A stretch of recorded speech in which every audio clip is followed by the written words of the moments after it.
इसे पूरी तरह से या अत्यधिक completely कहते हैं. He was gazing at the stars for hours.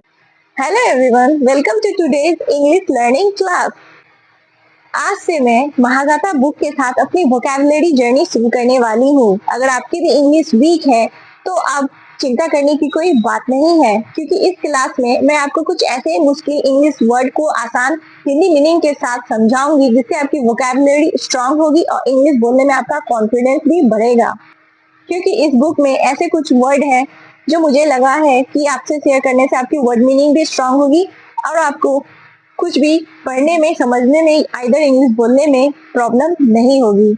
तो चलिए इस बुक के पहले चैप्टर से अपनी लर्निंग की जर्नी को हम शुरू करते हैं. इस बुक का मैं ये चैप्टर आपको दे देती हूँ.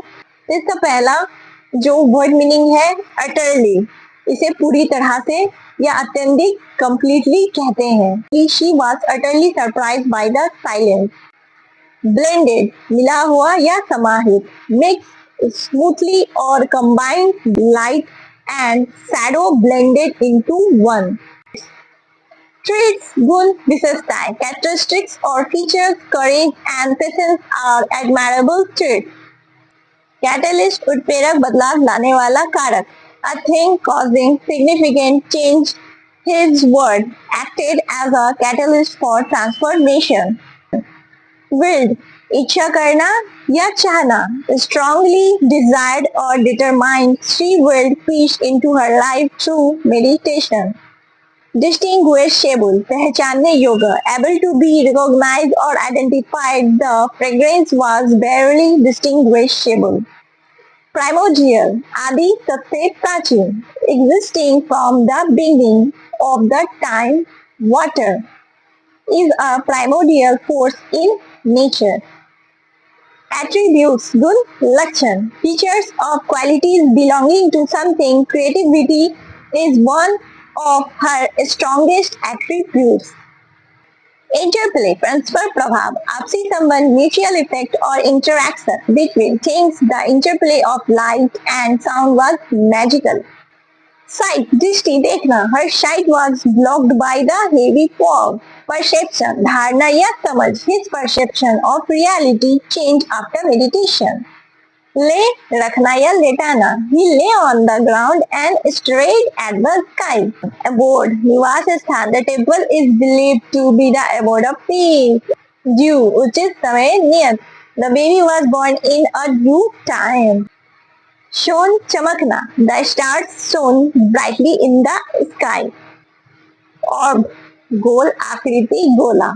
The sun appeared like a fiery orb. Spawned, उत्पन्न करना. The idea spawned a new movement.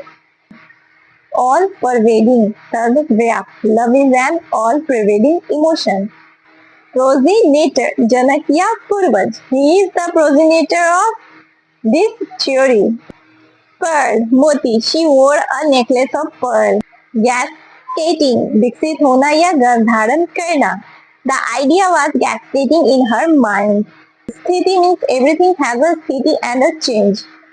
Primeval, आदिकालीन. Dinosaurs lived in a primeval world. Sequence means क्रम या अनुक्रम. The magician performed a sequence of tricks.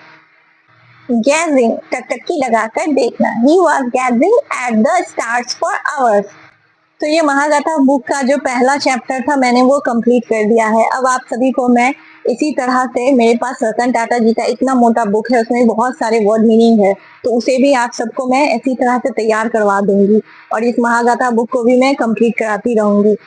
अगर आप सभी को इसके ऊपर कुछ क्वेश्चन बेस्ड जो प्रैक्टिस रहती है वो भी अगर आपको चाहिए तो मुझे कमेंट कीजिएगा, मैं आपको प्रैक्टिस भी करा दूंगी. जो मैंने अब वर्ड मीनिंग दिया है उसके ऊपर फिल इन द ब्लैंक्स रहेगा, फिर मैच द फॉलोइंग रहेगा, फिर आपको उसको हिंदी से इंग्लिश करना है, इंग्लिश से हिंदी करना है. इस तरह से कुछ क्वेश्चन मैं बना के भी आपको उसके प्रैक्टिस करा दूंगी, तो और भी ज्यादा अच्छी तरह से प्रैक्टिस आपकी हो जाएगी. अगर आपको चाहिए तो मुझे आप कमेंट करके बताइएगा, मैं इस तरह से भी आपको इसके प्रैक्टिस करा दूंगी. तो मिलती हूँ नेक्स्ट वीडियो में. मेरे चैनल को लाइक शेयर सब्सक्राइब कीजिएगा. अगर आपको वीडियो पसंद आया है तो लाइक शेयर और सब्सक्राइब मेरे चैनल को कीजिएगा, मुझे सपोर्ट कीजिएगा, तभी मैं और भी आपके लिए अच्छी अच्छी वीडियो बना के आपको शेयर करूंगी, आपकी इंग्लिश जर्नी को और भी स्ट्रॉन्ग करूंगी।